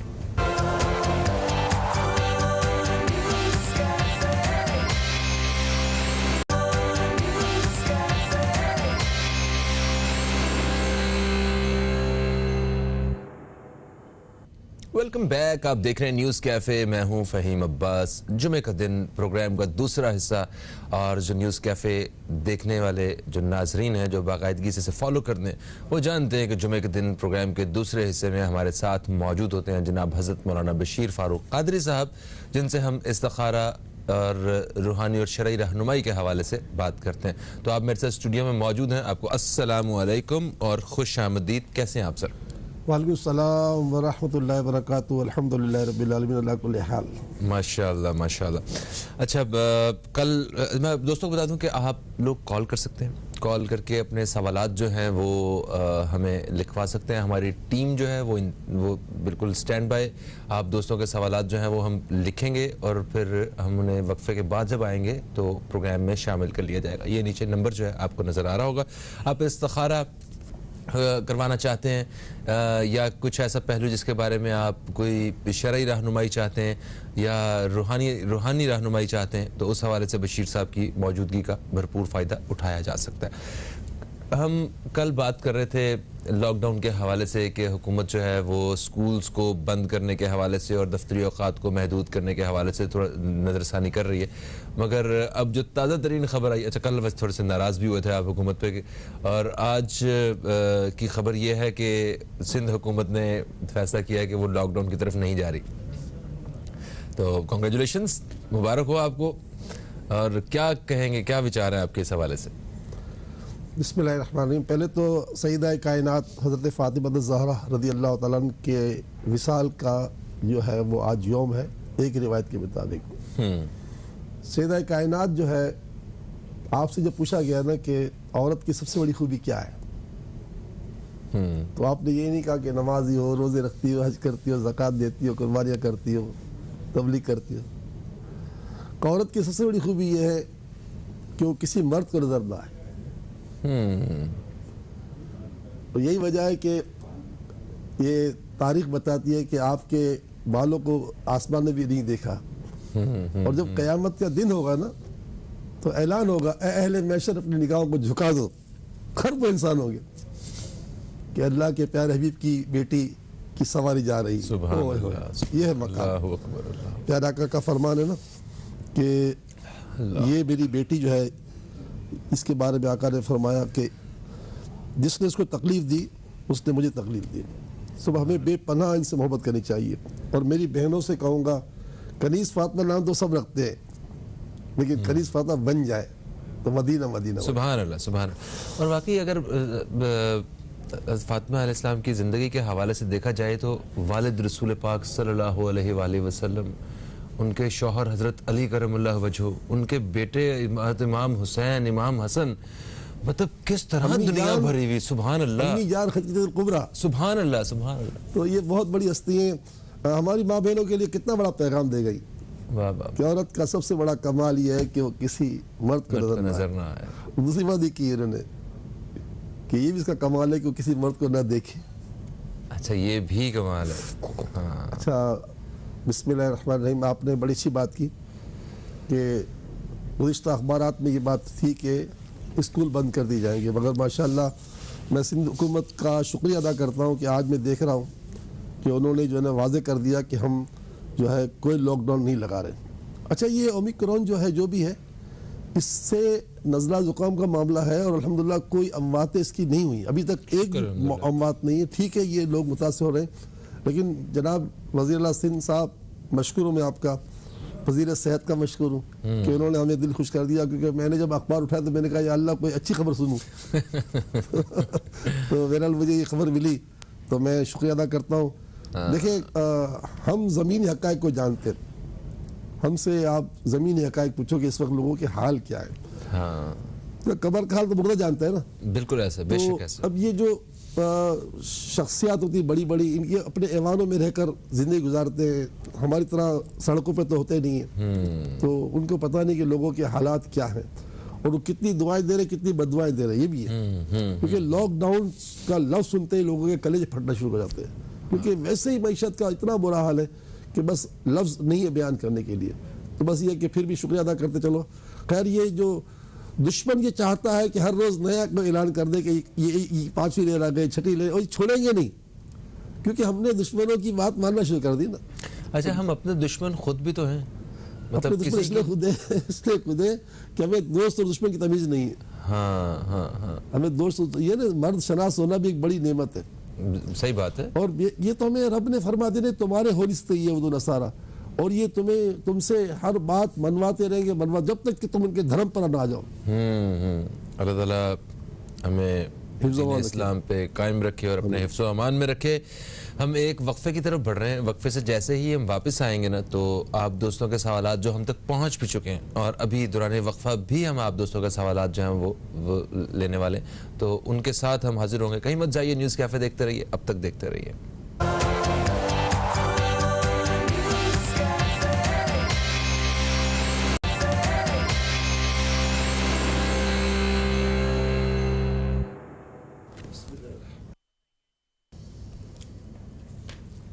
एक वक्फे के बाद आपको फिर से खुशामदीद। आप देख रहे हैं न्यूज़ कैफ़े, मैं हूं फ़हीम अब्बास। आप दोस्तों के सवालात जो हैं वो हम तक पहुंच चुके हैं, आइए उनके जवाबात की तरफ बढ़ते हैं। अनीला साहिबा ने हमें लाहौर से रब्ता किया। इन्होंने कहा कि इनके शौहर की जॉब का मसला है और उस हवाले से कुछ बताइए, और इनके लिए लाहौर रहना बेहतर है या कराची मुंतकिल हो जाना बेहतर है?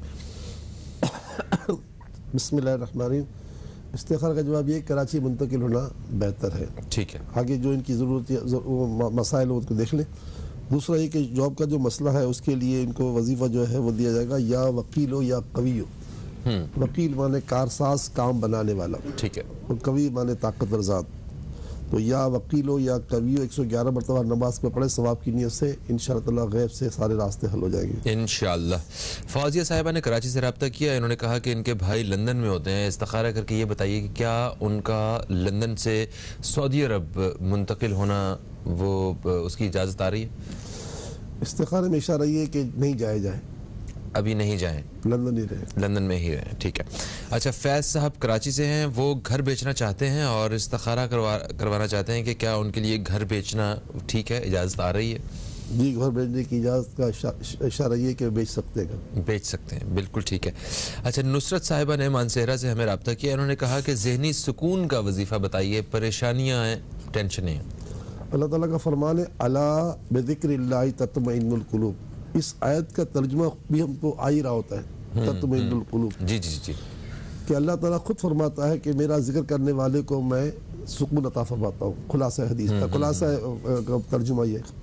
तो बस बहन, या अल्लाह हो या रहमान हो या रहीम, चलते फिरते उठते बैठते, खाना पकाते हुए, आटा घूमते हुए, रोटियां पकाते हुए, चावल पकाते हुए, घर के कामकाज करते हुए, वॉशरूम के अंदर जो काम हो रहे थे, कपड़े धो रहे, उसको छोड़ के बाहर जितने काम हो रहे, पढ़ते रहे या अल्लाह हो या रहमान हो या रहीम। तो बस आपके बदले अमाल नामे में नेकियों का ढेर लग जाएगा और कल को सुकून मिल जाएगा। ये अल्लाह खुद फरमा रहा है, सुभान अल्लाह। अला बिज़िक्रिल्लाहि तत्मइन्नुल कुलूब। कि जो दिल का सुकून है वो सिर्फ अल्लाह की याद में है। बेशक बेशक ऐसा ही है। अच्छा, ख़वातीन जो हैं वो मतलब पूरा महीना पढ़ सकती हैं? जी जी, इसमें कोई शरई, बल्कि इस्लाम तो ये कहता है औरतों से कि औरतें जब इन दिनों में आती हैं तो पाँचों वज़ू करें। पाँचों वज़ू करने के बाद मुसल्ले लगा के बैठें। जितना वक्त वो नमाज पढ़ने में, कुरान पढ़ने में लगाती थी रोज़ाना आम दिनों में, वो इतना वक्त यहाँ पर जिक्र करने में, दुरूशी पढ़ने में और अल्लाह से दुआ मांगने में लगाए। अच्छा, मसल्ले पे बैठना चाहिए। हाँ, और ये पूरी 5 नमाजों में वज़ू करें। ठीक, बिल्कुल सही। अच्छा, महबूब साहब ने रावलपिंडी से रब्ता किया। इन्होंने कहा कि अपना घर खरीदने का कोई वजीफा बता दीजिए। या मालिकल मुल्क, या मालिकल मुल्क, या मालिकल मुल्क, ये 300 मरतबा हर नमाज के बाद पढ़े तो अल्लाह ताला आपको, जो पूरी कायनात का मालिक है, आपको अपने घर का मालिक बना देगा। सुभान अल्लाह, बेशक बेशक बेशक। फिर सबा साहिबा ने हमें कराची से रब्ता किया। उन्होंने कहा कि घर में बहुत परेशानी है, क्या घर को किसी की नज़र तो नहीं लग गई, किसी ने कोई अमलियात वगैरह तो नहीं करवा दिए? इस्तिखारा कर लिया है, बस वो जो नए महीने का निसाब दिया है, आज 3 तारीख है, माह अबू बकर सिद्दीक़ रज़ी अल्लाह तआला अन्हु की, तो वो निसाब जो है वो आप शुरू कर दें। हर नमाज के बाद 100 मरतबा कलमा तैयबा पढ़ें और 100 मरतबा दुरूशी पढ़ें सल्लल्लाहु अलैहि वसल्लम, और पूरे महीने 3 रोज़े रखें। और आज जुम्मे का दिन है, ख़ास करके ये वजीफ़ा अमल में लाएँ कि असर से लेकर मगरिब तक मर्द व ख़वातीन कोशिश करें कि अगर मजबूरी न हो मर्दों की तो ज़रूर जो है वो मस्जिद में गुजारें, और ख़वातीन अपने घर में चाहे मुसल्ले पे हों चाहे फुसलों पे बैठ के गुजारें। और या अल्लाह हो या रहमान हो या रहीम के विर्द करें। जब गुरूब आफ्ताब का वक्त आएगा तो उस वक्त दुआ मांगी जाएगी, लाजमी दुआ कबूल होगी, क्योंकि ये वक्त विलादत आदम है अलैहिस्सलाम। इस वक्त दुआ लाजिम कबूल होगी इंशाअल्लाह। इंशाअल्लाह इंशाअल्लाह। हमारे लिए भी दुआ कीजिएगा, हमें भी अपनी दुआओं में ज़रूर शामिल कीजिएगा। फौजिया साहिबा ने कराची से मैं रब्ता किया। इन्होंने कहा कि इनके साहबजादे हैं जिनका नाम है साइम, बहुत गुस्सा करते हैं, बदतमीज़ी करते हैं, तो इनके लिए कुछ बताइए। आज जुम्मे का दिन है। जुम्मे की नमाज, ज़ोहर की नमाज पढ़ने के बाद 1001 मरतबा या वदूदो, और हर जुम्मे अमल करें, या वदूदो अव्वल आखिर 3 बार दूसरी पढ़ें, और इसके बाद चीनी पर और नमक पर दम कर दें, जो आपके घर में बड़े बड़े बॉक्स है उसके, और पूरा हफ्ता उसी से खाना पकाएं। हर हफ्ते ये काम करें, इंशाल्लाह जो भी खाना खाएगा आपका दिल नरम हो जाएगा, बच्चों का दिल नरम हो जाएगा इंशाअल्लाह इंशाअल्लाह। या वदूदो के माने ए मोहब्बत पैदा करने वाली ज़ात, मोहब्बत पैदा करने वाली ज़ात। ठीक है। अच्छा जी, फिर हमें समीना साहिबा ने कराची से रब्ता किया। उन्होंने कहा नजर बद का वजीफा जो है ना वो बता दीजिए। कुरान पाक का पारा 29वां और इसकी सूरत सूरह कलम। सूरह कलम की आखिरी 2 आयतें जो हैं, सूरह कलम की आखिरी 2 आयतें जो है बिस्मिल्लाहिर्रहमानिर्रहीम व इयकादुल्लज़ीना कफ़रू लयुज़लिक़ूनका बिअबसारिहिम लम्मा समिअ ज़िक्रा व यक़ूलूना इन्नहु लमजनून वमा हुवा इल्ला ज़िक्रुल लिल आलमीन। दो आयतें तीन बार पढ़कर अपने ऊपर, सामान पर, गाड़ी पर, बच्चों पर, जिस पर ये नज़र उतारी जाएगी, क्योंकि ये नज़र उतारने के लिए कुरान में आयत उतरी है। खास रसूल पाक सल्लल्लाहु अलैहि वसल्लम को नज़र उतारने के लिए अल्लाह ने ये तोहफा अता फरमाया। बाकी तरीके मिर्च से और किसी और चीज़ से जो उतारते हैं, नमक से, वो भी मना नहीं। अच्छा, वो तो हमारे ही, अच्छा वो हमारे कल्चर में है ना वो सारा, वो यहाँ पे नहीं हज़रत उस्मान गनी रज़ियल्लाहु ताला अन्हु का वाक़या है कि जब एक बच्चे को देखा खूबसूरत, तो उसका थोड़ी पर कोई कारक लगा दो। अच्छा, ओके। उस्मान गनी ने पूछ का दिया था। जिस तरह हमारे यहाँ माएँ जो हैं वो काजल लगा दिया करती थी कि नजर न लगे। हाँ, तो ये सारी बातें जायज़ है। ये जो लोग कहते हैं ना ये कहाँ लिखा हुआ है, तो भाई तुम तो अपने घर में रहो, हम तो ये बात पर अमल करेंगे। हाँ, लिखा हुआ ढूंढो, हमें तो इससे सुकून मिल रहा है। अच्छा जी, फिर हुमैरा साहिबा ने हमें कराची से रब्ता किया है। उन्होंने कहा है कि इनकी छोटी बहन है जिनका नाम है शगुफ्ता, बड़ी बीमार रहती हैं, उनके बारे में इस्तिखारा। कोई वजह नहीं है, अल्लाह ताला शिफा अता फरमाए। सूरह फातिहा के बारे में हुजूर फरमाते हैं सूरह फातिहा तमाम बीमारियों की शिफा है। 3 मरतबा या बेहतर तो ये 7 मरतबा, साहबा करम 7 मरतबा पढ़िए। 7 मरतबा पढ़कर 2-4 घुट पानी में दम करके पानी पिला दें। हमसे सैलानी कराची में रहते हैं, कराची के बाहर के लोग खत लिख के भेज आ जाए, आप खुद आगे ले जाए वहाँ से इलाज पूरा। बिल्कुल, खवातीन में आएंगी, मर्दों में आने की जरूरत ही नहीं है उसमें। सही। अच्छा, फिर हमें कराची से सबा साहिबा ने रब्ता किया है। इन्होंने कहा कि इनकी आँख का ऑपरेशन हुआ था, तो अब उसके जल्दी रिकवर करने के लिए, उसकी बेहतरी के लिए जो है कुछ पढ़ने को बताइए। या समियो या बसीरो, समी के माने सुनने वाला, बसीर के माने देखने वाला। तो आपकी निगाहों को देखने वाला बनाने वाली ज़ात अल्लाह ताला की। या समियो या बसीरो, या समियो या बसीरो, ये जो है 100 मरतबा पढ़े और अल्लाह की बारगाह दुआ करें। जब आज़ान हो तो अंगूठे चूमकर आँखों पे लगाए, दुरूद शरीफ पढ़ें, और जब वज़ू करके फारिग हो तो कलमा शहादत और इन्ना अंज़लना फ़ी लैलतिल क़द्र, ये तो वैसे हर एक को पढ़ना चाहिए। कलमा शहादत पढ़ने से तो बड़ा फ़ायदा ही है कि आज जन्नत के दरवाज़े खुल जाए। और इन्ना अंज़लना फ़ी लैलतिल क़द्र वाली सूरत पढ़ने वाला आदमी पूरी ज़िंदगी आँखों के अमराज से बचा रहेगा। बिल्कुल ठीक है। अच्छा, वक्फे का वक्त आ गया, शॉर्टली ये बताइएगा, जो दुरूद शरीफ के वक्त या रसूल पाक सल्लल्लाहु अलैहि वसल्लम के नाम का अंगूठे चूमना, इसका भी कुछ आंखों के नूर से ताल्लुक? बहुत ज़बरदस्त। हज़रत अबू बकर सिद्दीक़ ने किया था ना, कुर्रतु ऐनी बिका या रसूलल्लाह, या रसूल आप मेरी आंखों की ठंडक है। तो ये उस वक्त जो है ना, ये करके ये हज़रत अबू बकर सिद्दीक़ की सुन्नत है, और इसको जो है इसके अमल से ज़िंदगी भर इंशाअल्लाह ताला जो ना आंखें सलामत रहेगी। सुभान अल्लाह। एक वक्फा है दोस्तों, वक्फे के बाद आपकी खिदमत में दोबारा हाजिर हो रहे हैं। दौरान वक्फा मजीद सवालात हम आपके शामिल करने वाले हैं। कहीं मत जाइए, न्यूज़ कैफे देखते रहिए, अब तक देखते रहिए।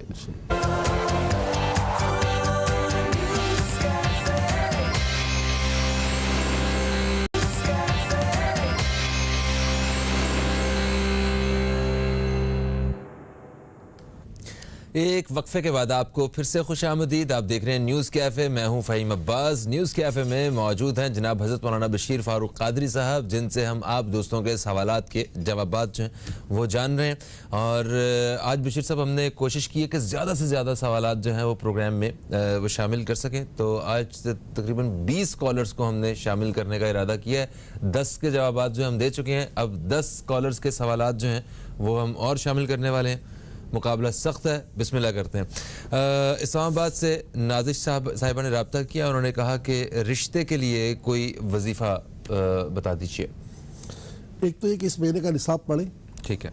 दूसरा हदीस पाक में है कि जुम्मे के दिन 100 मरतबा दुरूद पाक पढ़ने वाले के लिए आका फरमाते हैं उनकी 100 हाजतें पूरी होती हैं। आपने एक ही बात की है ना, यहाँ तो 100 की बात है। सुभान अल्लाह। तो दुरूद शरीफ के भी विर्द करें।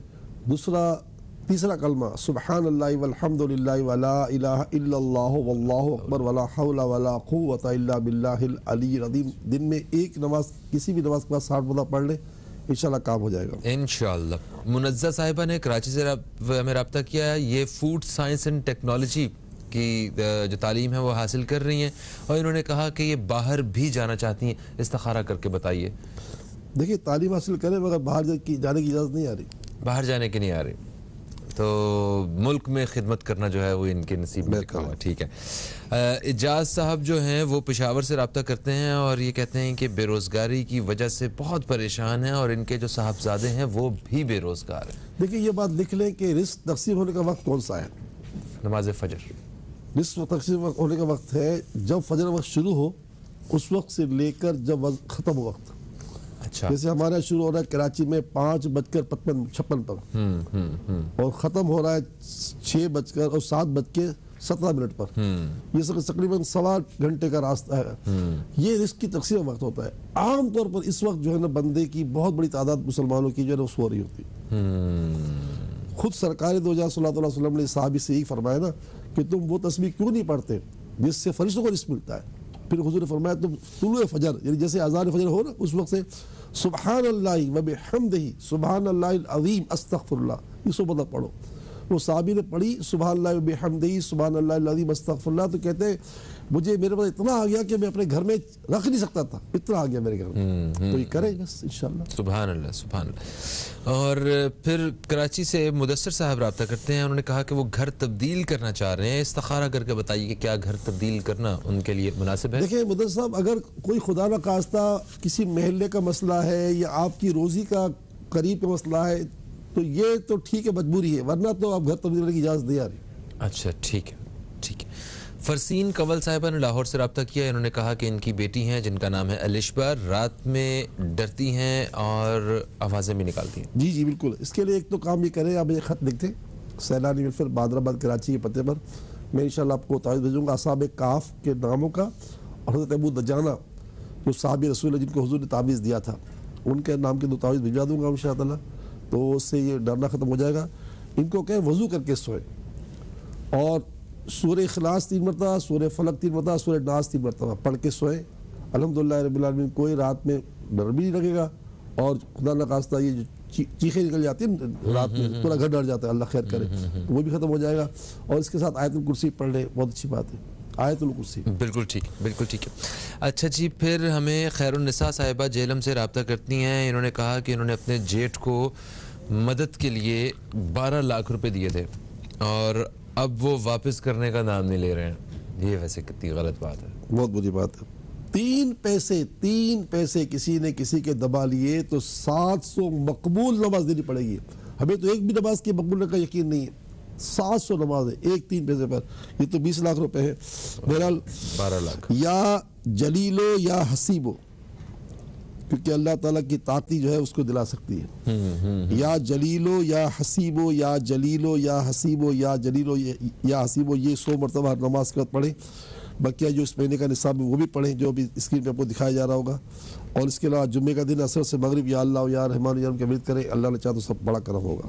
अच्छा बशीर साहब, क्योंकि हम अगले सवाल शामिल कर ही रहे हैं तो उसमें एक सवाल मैं और भी ऐड करना चाहता हूँ कि कुछ ऐसा बता दीजिए उन लोगों के लिए जिन्होंने कर्ज अदा करने हैं, वो क्या पढ़ें कि उन्हें कुदरती जो एक रूहानी मदद जो है वो उनके साथ मिल जाए और वो कर्ज अदा कर सके। और दूसरा, जिन लोगों ने लोगों से कर्ज वापस लेने हैं जो दिए हुए थे वो उसके लिए भी मजमूई तौर पे सारे क्या? देखिए या हसीब व जलील या जलील होती है तो कर्ज लेने के लिए पढ़ने, ठीक है। और या गनियो या मुगनियो, या गनियो या मुगनियो, या गनियो या मुगनियो, सॉरी माफ करिए, या गनियो या मुगनी, मुगनियो नहीं पढ़ेंगे। अच्छा, या गनियो या मुगनी। अच्छा, या गनियो या मुगनी, हाँ, दोनों के माने होते बेपरवाह बेपरजात। तो ये अल्लाह ताला की रहमत से आपको अपने कर्ज से खलासी का जरिया बनेगी। या गनियो या मुगनी ये पढ़े 100 मरतबा नमाज के बाद, तो अल्लाह आपके कर्ज उतार देगा इंशाल्लाह इंशाल्लाह। अच्छा जी, फिर मोहम्मद अशरफ साहब ने हमें सियालकोट से रब्ता किया। इन्होंने कहा कि इनकी 4 शहजादियाँ, इनकी बेटियाँ हैं, उनके लिए दुआ करवाना चाहते हैं उनके मुस्तकबिल के लिए। या नाफियो या नूरो 111 मरतबा दोनों में भी पढ़े।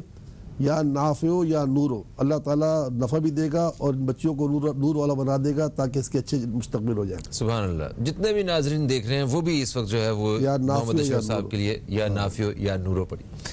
अच्छा जी, बिस्मिल्लाह साहब ये नाम है इनके साहब का, बिस्मिल्लाह साहब हैं। इन्होंने कराची से रब्ता किया है। ये कहते हैं कि ये ऑनलाइन कारोबार शुरू करना चाह रहे हैं, तो क्या इनके लिए मुनासिब? आजकल कारोबार तो हो रहा है लेकिन इनके लिए इजाज़त नहीं आ रही। इनके लिए इजाज़त नहीं आ रही, पता नहीं क्यों नहीं आ रही, अल्लाह जानता है। मुलाकात कर ले मुझसे।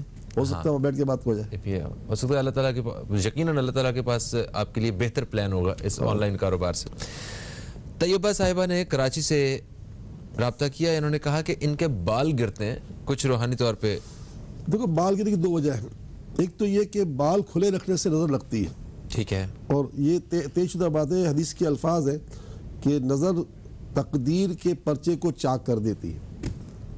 अच्छा, अगर आपकी तकदीर में एक चीज है और नजर लग गई है तो वो आपको नहीं मिलेगी, खत्म। तकदीर के पर्चे को चाक कर देती है।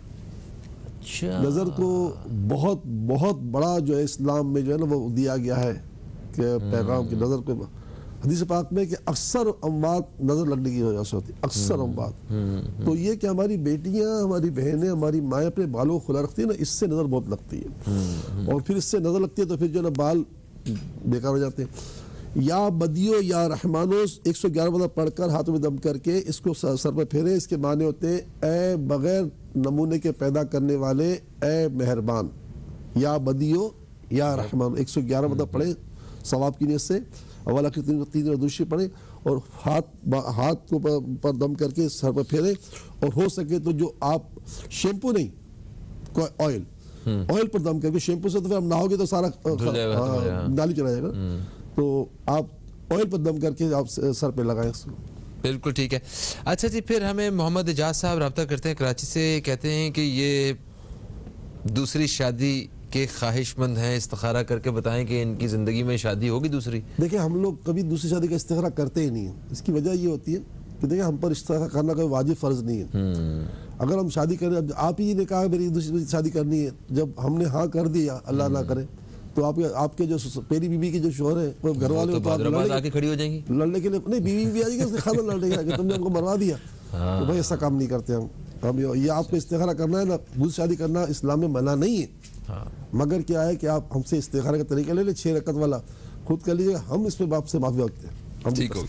अच्छा, एक और छोटा सा सवाल, फिर हम प्रोग्राम में दुआ की तरफ बढ़ेंगे आगे। आज हमने अल्हम्दुलिल्लाह, शुक्र अल्हम्दुलिल्लाह 20 कॉलर्स जो हैं वो उनको शामिल किया, उनके सवाल, लेकिन हजारों कॉलर पीछे खड़े होंगे। हाँ, हम लोग आहिस्ता आहिस्ता आगे बढ़ रहे हैं, इंशाल्लाह हजारों को भी लेंगे इंशाल्लाह। अच्छा, कर्ज के हवाले से, अगर आपने या हमने किसी से कर्ज लिया और हमारी मौत हो जाती है तो अब वो कितना वजन है? मन कतबा कल्ला मन हफाजा फर्रा, बंदा किसी कर्ज ले तो घर में एक डायरी रखे, वो पता हो बीवी बच्चों को ये डायरी में मेरा ये लिखा हुआ है कि मैंने फलां से इतना कर्ज लिया है।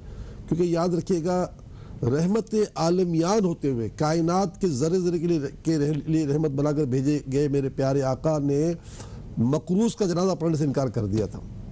फिर मौला अली खड़े हो गए, फिर पूछा आका ने, इससे घर में कुछ पैसे हैं? तो घर में कुछ नहीं है, तो जनाजा का आप तुम पढ़ लो। तो हज़रत अली खड़े हो कहा, या रसूल अल्लाह मैं इसका कर्ज उतारता हूँ। ये एक पैगाम था, हालांकि सरकार को कायनात में सरकार से बढ़कर कौन मदद कर सकता है, लेकिन हुजूर ने पैगाम देकर देखो कर्ज लेकर मत मरना। अल्लाह, तो इसलिए कर्ज लेकर बहुत आ जाती है। सरकार दो जहाँ सल्लल्लाहु अलैहि वसल्लम ने अपनी जो ज़रा गिरवी रखी हुई थी और आपने दुनिया से पर्दा फरमाया, तो ये शरई मसला है कि अगर आपने कोई चीज़ गिरवी रखी हो तो फिर वो उसका मालिक बन जाता है। तो इसमें सरकार के पास कर्ज का नहीं रहा, लेकिन आम तौर पर हम लोग कर्ज लेके जो भूल जाते हैं ना, ये बहुत बुरी बात है। और कोशिश करनी चाहिए, कर्ज का कानून इस्लाम ने ये बनाया है कि आप किसी कर्ज लो ना तो पहले उससे तय करो कि भाई आज मैं ले रहा हूँ, 5 तारीख है, 20 तारीख को दे दूंगा, लाजमी तौर पर। मजहूल कर्ज लेना मना है। तो मेरा नहीं कि जो ना कर्ज का मामला बड़ा नाजुक है, और अगर आप लेते हो तो डायरेक्ट को घर में पता हो सबको कि लिखे। मुझे मेरे साथ हुआ है, किसी ने मुझे 25,000, एक खातून ने मुझे फ़ोन किया कि मेरे अब्बू के पैसे आपकी तरफ बाकी है 25,000 रुपये, सीलाने से लिए थे। उसने डायरेक्ट रखी थी तो उसने फ़ोन उस बेटी ने मुझे पहुंचा दी सीलानी। बिल्कुल ठीक है। अल्लाह ताला हमें हमारी हिफाजत करे और हमेशा सलामत रखे। हमारे प्रोग्राम का वक्त जो है वो अपने अख्ताम की तरफ आ चुका है, और मैं चाहूँगा कि कुछ दुआया कलमात के साथ ही हम आपसे इजाज़त चाहें। आपसे इंशाअल्लाह पीर के रोज़ फिर मुलाकात होने वाली है। पीर तक के लिए फ़हीम अब्बास को और न्यूज़ कैफ़े की टीम को दे इजाज़त। खुदा हाफ़िज़, पाकिस्तान जिंदाबाद। बिस्मिल्लाहिर्रहमानिर्रहीम, अल्हम्दुलिल्लाहि रब्बिल आलमीन, वस्सलातु वस्सलामु अला सय्यिदिल अंबिया वल मुरसलीन, अल्लाहुम्मा सल्लि वसल्लिम दाइमन अबदन अला हबीबिका खैरिल खल्क़ि कुल्लिहिम व अला आलिहि व अस्हाबिहि बारिक वसल्लिम, या अरहमर राहिमीन या अरहमर राहिमीन या अरहमर राहिमीन। आज सय्यदा कायनात हज़रत फ़ातिमा ज़हरा रज़ियल्लाहु तआला अन्हा के यौम की विसाल का यौम है। तुझसे दुआ है कि हमारी तमाम माँ बहनों को सईदा कायनात के पर्दे से हिस्सा अता फरमा। और अल्लाह रहमान रहीम, जो हमारे साथ आज जिन्होंने हमें सवालात किए, उनके हमने जवाबात दिए, इनकी और रूए ज़मीन के हर मुसलमान की परेशानी को दूर फरमा। और अल्लाह इनकी हमारी पूरी उम्मत की मग़फ़िरत फरमा। सारे गम परेशानियाँ दूर करके हमारी ज़िंदगी को खुशहाल कर दे, खुशहाल कर दे, खुशहाल कर दे। और ज़िंदगी से बदहालियाँ ख़त्म फरमा, महंगाइयाँ और कोरोना और इन मुसीबतों से छुटकारा अता फरमा। आमीन। ला इलाहा इल्लल्लाह मुहम्मद रसूलुल्लाह सल्लल्लाहु अलैहि वसल्लम।